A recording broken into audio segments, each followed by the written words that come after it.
बिस्मिल्लाहिर्रहमानिर्रहीम, अस्सलाम वालेकुम। आप फैजान रिजवी न्यूज़ देख रहे हैं। आज पीर 5 मई है और हम बात कर रहे हैं पाकिस्तान और भारत के दरमियान मौजूदा सूरत हाल, मौजूदा टेंशन्स को लेकर कुछ बहुत इंपॉर्टेंट खबरें आपके सामने रखूंगा। आप देख भी रहे होंगे नेशनल मीडिया के ऊपर, भारतीय मीडिया आज ये रिपोर्ट कर रहा है कि जी रशिया मैदान में आ गया भारत का साथ देने के लिए। पाकिस्तान का मीडिया रिपोर्ट कर रहा है कि जी ईरान की एंट्री, ईरान मैदान में आ गया। एक्चुअली मैदान में आया कौन है वो भी आपको बताऊंगा। मजीद भी कुछ इंपॉर्टेंट खबरें आपके सामने रखूंगा इस वीडियो के अंदर। अच्छा, भारत की जानिब से दरियाए चनाब के पानी को रोक लिया गया है। दरियाए चनाब के पानी की आमद जो है वो वापडा के तर्जुमान के मुताबिक 29,300 क्यूसिक कमी इसमें रिपोर्ट की गई है। चनाब में पानी की आमद अब सिर्फ 5,300 क्यूसिक रह गई है वापडा के तर्जुमान के मुताबिक। और ये जो सिंध तास मुआहदे की खिलाफ वर्जियां हैं भारत की, यानी कि यकतरफा तौर पर ये जो मुआहदा 1960 में तय पाया था वर्ल्ड बैंक की सालसी में, इसको यकतरफा तौर पर इस तरह से इसकी खिलाफ वर्जी नहीं की जा सकती। ये आलमी कवानीन की खिलाफ वर्जी है। तो इसको अब पाकिस्तान उठाएगा अक़वाम मुत्तहिदा के अंदर कि जो भारत की जानिब से जो हरकतें की जा रही हैं, जो पानी वाली दहशतगर्दी है भारत की, उसको पाकिस्तान जो है वो अक़वाम मुत्तहिदा के अंदर उठाएगा। ना सिर्फ यहाँ पर बल्कि मकबूजा कश्मीर के अंदर भी मैं आपको बता दूं कि भारतीय दहशतगर्दी जारी है। और मकबूजा कश्मीर के मुसलमानों को ये जो पहलगाम वाक़या है इसके बहाने से टारगेट किया जा रहा है बीजेपी की जानिब से। मकबूजा कश्मीर के जो मुसलमान हैं उनके घरों को भी गिराया जा रहा है और गिरफ्तारियां भी अमल में लाई जा रही हैं। ऑल ओवर भारत जो मुसलमान हैं उनके पीछे ये बीजेपी के जो गुंडे हैं वो मुसलमानों और सिखों के किस तरह से खिलाफ हैं वो आपको मालूम है। तो भारत के अंदर एक अनरेस्ट किसी सूरत हाल है। पूरा भारत जो है वो बिल्कुल डिवाइडेड नजर आ रहा है और उसकी वजह सिर्फ और सिर्फ नरेंद्र मोदी का प्रोपेगेंडा है कि ये इंतखाबात जीतने के चक्कर में या फिर अपनी पॉलिटिकल गेन्स के चक्कर में ये पूरे के पूरे भारत को भी आपस में लड़वा सकता है। इवन कि ये पाकिस्तान के खिलाफ जंग भी छेड़ सकता है कि मुझे किसी तरह कुर्सी मेरी बच जाए। अब यहाँ पर 11वें रोज भी जो सीज फायर माहदे की खिलाफ वर्जी है LOC पर, वो 11वें रोज भी रिपोर्ट हुई। भारत की साइड से फायरिंग के वाकयात रिपोर्ट हुए हैं। नीलम वैली जो आज़ाद कश्मीर के अंदर है वहाँ पर ब्लैकआउट था, लाइटें बंद कर दी गई थी, बिजली बंद कर दी गई थी। हमले के खतरे के पेश नज़र पाकिस्तान ने नीलम वैली के अंदर ब्लैकआउट किया था। और दूसरी साइड पर भी मैं आपको बता दूं, भारत की साइड पर पंजाब के अंदर कुछ इलाकों में ब्लैकआउट किया गया, सायरन्स वगैरह बजाए गए, यानी कि एक मॉक एक्सरसाइज किस्म की इन्होंने चंद घंटों के लिए करने की कोशिश की कि पाकिस्तान के हमले के खतरे के पेश नज़र। तो दोनों साइड्स पर इस तरह की एक्टिविटीज़, इस तरह की मॉक एक्सरसाइजेज भी जारी हैं। अच्छा, पंजाब से मुझे याद आया, मैं आपको दिखा दूं, ये एक और खबर जो है वो सामने आई है कनाडा से। कनाडा के अंदर जो सिख बरादरी है वो नरेंद्र मोदी के खिलाफ वो सड़कों पर निकल आए और उन्होंने नारेबाजी की नरेंद्र मोदी के खिलाफ। मैंने आपको बताया कि इसने पूरे भारत को ही तोड़ दिया है। जो सिख रहनुमा हैं उनकी जानिब से किस तरह के बयानात सामने आ रहे हैं कि पंजाब से गुजर कर जहां पर तुम ये इस तरह की एक्सरसाइजेस कर रहे हो, बत्तियां शत्तियां बंद कर रहे हो, तो यहां से गुजर कर ये सिख रहनुमा ने कहा था कि तुम पाकिस्तान तक नहीं, हम तुम्हें पहुंचने देंगे, पंजाब में ही तुम्हें रोक लिया जाएगा। यानी कि सिख बरादरी को भी मालूम है जो चिट्ठी सिंह पुरा वाला वाकया है जहां पर 35 सिखों को कत्ल करके इन्होंने मुसलमानों पर इल्ज़ाम आयद किया था। तहकीकात के बाद ये पता चला था कि इनके अपने जो फौजी हैं उन्होंने भेस बदल कर सिखों को कत्ल किया, फिर मुसलमानों पर इल्ज़ाम आयद किया और इनको आपस में लड़वाने की कोशिश की। तो ये फिल्में बहुत पुरानी हो चुकी हैं नरेंद्र मोदी की, और ये फिल्में जो हैं वो भारत को भी समझ आ रही हैं, सिख बरादरी को भी समझ आ रही हैं। और ये सरापा एहतजाज हैं किसके खिलाफ? पाकिस्तान के खिलाफ नहीं, बल्कि नरेंद्र मोदी के खिलाफ ये सरापा एहतजाज हैं। और यहाँ पर नरेंद्र मोदी जो है, जिसका अपना मुल्क उसके खिलाफ है, वो पूरी दुनिया से पाकिस्तान के खिलाफ कुछ वोट्स बटोरने के चक्कर में है। मैंने आपको बताया था कि अक़वाम मुत्तहिदा के जो नॉन परमानेंट 9 मेंबर कंट्रीज हैं उनसे सुब्रमण्यम जयशंकर ने एक एक करके टेलीफोन कॉल की और उनकी मिन्नतें की कि जनाब आप हमारा साथ दें, पाकिस्तान के खिलाफ साथ दें। अब ये 9 मेंबर कंट्रीज क्या आपका साथ देंगे? आपका साथ तो रशिया भी नहीं दे रहा।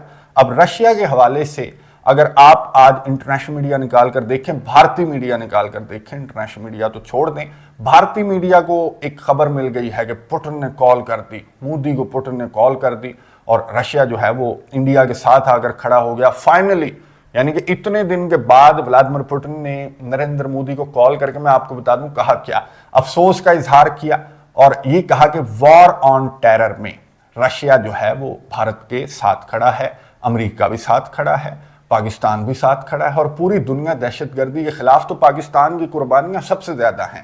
اس کے علاوہ رشیا کے صدر نے اس طرح کی کوئی بات نہیں کی جس طرح سے گودی میڈیا رپورٹ کر رہا ہے۔ اس سائیڈ کا بھی میں آپ کو بتا دوں کہ ایران کے وزیر خارجہ عباس اراغچی جو کہ آج پاکستان پہنچے ہیں، تو اس کے حوالے سے جو ہمارے کچھ ولاگرز ہیں، جو پاکستان کا مین سٹریم میڈیا ہے، ایران میدان میں آ گیا، ایران میدان میں آ گیا کی باتیں جو کی جا رہی ہیں، تو میں آپ کو بتا دوں کہ عباس اراغچی جو ہیں انہوں نے نئی دلی بھی جانا ہے اور وہ میڈیشن کی کوشش کر رہے ہیں۔ اسی طرح رشیا جو ہے وہ بھی میڈیشن کی کوششیں کر رہا ہے۔ ولادیمیر پوٹن نے تو نریندر مودی کو کال کی، لیکن اس سے پہلے سرگے لیوروو نے بھی پاکستان کے وزیر خارجہ اسحاق ڈار کو ٹیلی فون کال کر کے میڈیشن کی آفر دی تھی کہ جی ہم میڈیٹ کرنے کے لیے تیار ہیں۔ ایران اور رشیا یہ میڈیشن کے لیے ایفرٹس کر رہے ہیں اور دونوں ممالک کے ساتھ رابطے کر رہے ہیں۔ ظاہر ہے اب میڈیا کی جنگ بھی ہے، بھارت کا میڈیا تو اسی طرح سے رپورٹ کرے گا کہ جی رشیا میدان میں آ گیا، پاکستان کا میڈیا رپورٹ کر رہا ہے کہ جی ایران میدان میں آ گیا۔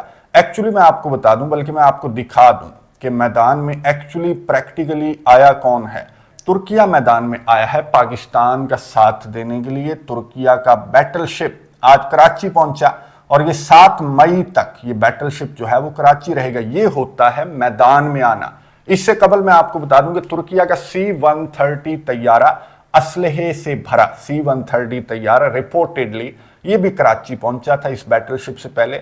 جو C-130 ہے وہ بھی کراچی پہنچا تھا۔ بھارت نے بہت زیادہ رپورٹ کیا تھا، بھارت کی گودی میڈیا کو بہت زیادہ آگ لگی تھی کہ ترکیہ جو ہے وہ بڑھ بڑھ کر پاکستان کا بہت زیادہ ساتھ دے رہا ہے۔ اور ترکیہ کے علاوہ ظاہر ہے کہ آذربائیجان کی جانب سے بھی پاکستان کا بہت زیادہ ساتھ دیا جا رہا ہے، ٹھیک اسی طرح سے جس طرح سے آذربائیجان کا پاکستان نے ساتھ دیا تھا ناگورنو قرباخ کی دوسری جنگ میں۔ اور آرمینیا کا ساتھ کس نے دیا تھا؟ بھارت نے ساتھ دیا تھا۔ تو ظاہر ہے کہ یہ جو آذربائیجان کی اور ترکیہ کی جانب سے جس طرح کے بیانات اور پریکٹیکل اقدامات جس طرح کے سامنے آ رہے ہیں، تو یہ ہوتا ہے ساتھ دینا۔ اور ان کے علاوہ جو چائنا ہے یا پھر بنگلہ دیش ہے یا پھر جو سکھ برادری ہے انڈیا کی، ان کی جانب سے بھی نریندر مودی کے خلاف بہت زیادہ آوازیں بلند ہو رہی ہیں۔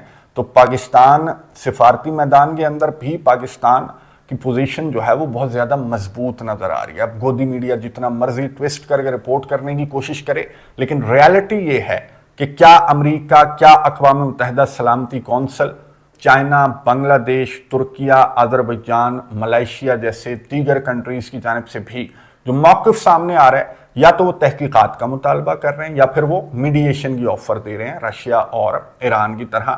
ایون کہ اقوام متحدہ کے چیف اینٹونیو گوٹیرس نے بھی، میں آپ کو بتا دوں کہ اب سے کچھ دیر قبل میڈیا سے گفتگو کرتے ہوئے پاکستان اور بھارت کو میڈیشن کی آفر کن الفاظ میں دی، یہ سنیے، اس کے بعد بات کرتے ہیں۔ India and Pakistan are at their highest in years. I deeply respect and I am profoundly grateful to the government of people of both countries and their significant contributions to the work of the United Nations, not least UN peacekeeping. And so it pains me to see relations reaching a boiling point. I understand the raw feelings following the awful terror attack in Pahalgam on 22 April. I once again strongly condemn that attack and extend my condolences to the families of the victims.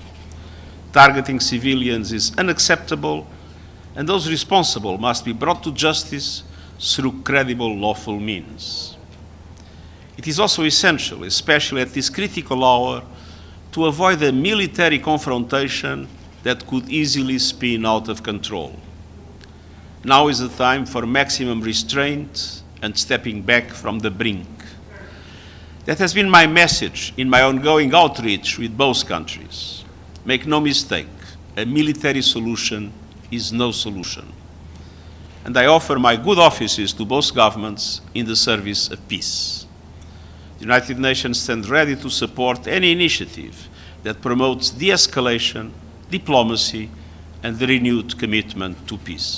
Thank you. گفتگو آپ نے سنی اقوام متحدہ کے chief Antonio Guterres کی، جنہوں نے پاکستان اور بھارت کے درمیان حالیہ کشیدگی پر تشویش کا اظہار کرتے ہوئے یہ کہا کہ دونوں ممالک کا کردار اقوام متحدہ میں، اقوام متحدہ کے امن مشن میں पाकिस्तान और भारत का किरदार बहुत इंपॉर्टेंट है। एंटोनियो गुतेरेस ने पहलगाम फायरिंग वाक़े की फिर से मजम्मत करते हुए ये कहा कि क्रेडिबल लॉफुल मीन्स के तहत भारत को आगे बढ़ना चाहिए। यानी कि कहने का मतलब ये है कि कानूनी तरीके इस्तेमाल करें। कानूनी तरीके क्या हैं कि वाक़े की तहकीकात की जाएं और तहकीकात से कबल किसी पर इल्ज़ाम तराशी करने से बाज रहा जाए, और तहकीकात हो जाने के बाद अगर ये लोग पकड़े जाते हैं तो इन्हें कानूनी तरीके से सज़ा मिलनी चाहिए। ये जिस तरह से भारत आगे की जानिब बढ़ने की कोशिश कर रहा है, इल्ज़ाम तराशियाँ कर रहा है एक न्यूक्लियर आर्म्ड कंट्री पर, तो फिर ये खित्ते के लिए एक बहुत बड़ी जंग बन जाएगी। ज़ाहिर है कि दोनों जो हैं वो जोरी ताकतें हैं। तो अक़वाम मुत्तहिदा के चीफ एंटोनियो गुतेरेस ने ये कहा कि मेरे दफ्तर के दरवाजे पाकिस्तान के लिए भी और भारत के लिए भी खुले हैं, आए, मैं मीडिएट करने के लिए तैयार हूँ भारत और पाकिस्तान के तनाज़े को। यानी कि सफारती मैदान में पाकिस्तान की पोजीशन जो है वो अब और भी मजबूत हो गई इस मजबूत आवाज़ के सामने आने के बाद। सफारती मैदान में भी और मैदान जंग के अंदर भी एक के बाद एक मिसाइल का तजर्बा पाकिस्तान की जानिब से किया जा रहा है। गुज़िश्ता दिनों पाकिस्तान की जानिब से जो अब्दाली मिसाइल है 450 किलोमीटर रेंज वाला, उसका तजर्बा किया गया था। आज पाकिस्तान की जानिब से 120 किलोमीटर रेंज वाले मिसाइल का तजर्बा किया गया है। अल फतह का तजर्बा पाकिस्तान की जानिब से किया गया। तो सफारती मैदान के साथ साथ मैदान जंग के अंदर भी पाकिस्तान की पोजीशन जो है वो बहुत ज़्यादा मजबूत नज़र आ रही है। तो भारत की जानिब से जाहिर है कि ये आबी दहशतगर्दी भारत की जानिब से इसलिए बढ़ाई जा रही है कि ना सफारती मैदान में ना मैदान जंग के अंदर भारत पाकिस्तान के सामने आकर खड़ा होने की हिम्मत कर रहा है, क्योंकि जिस तरह का रद्द-ए-अमल आलमी बरादरी का है नरेंद्र मोदी के इस ट्रॉमे पर, जिसकी पहले भी मिसालें मिलती हैं, तो नरेंद्र मोदी की जानिब से इस तरह से कोई मिस एडवेंचर करने की अभी तक कोशिश नहीं की गई। बहरहाल आने वाले दिनों में 9 मई तक, मैंने आपको बताया था कि 9 मई तक भारत के हमले का खतरा और खदशा जो है वो मौजूद है, क्योंकि सफारती मैदान के अंदर या फिर मैदान जंग के अंदर भले ही पाकिस्तान मजबूत है, लेकिन सियासी मैदान के अंदर जो कमजोरियां हैं पाकिस्तान की, तो उनका फायदा हो सकता है कि भारत की जानिब से उठाने की कोशिश की जाए। 9 मई तक जो भारत के हमले का खतरा और खदशा है वो मेरे मुताबिक, वैसे तो जो इंटेलिजेंस रिपोर्ट्स हैं या जिस तरह की मीडिया के ऊपर रिपोर्ट्स आप देख रहे होंगे कि हमला निश्ता या फिर हमला टल गया, भारत हमला नहीं करेगा, तो मेरे मुताबिक जो है वो 9 मई की सियासी चपकलिश का फ़ायदा भारत की जानिब से उठाने की कोशिश की जा सकती है। 9 मई को कोशिश की जा सकती है।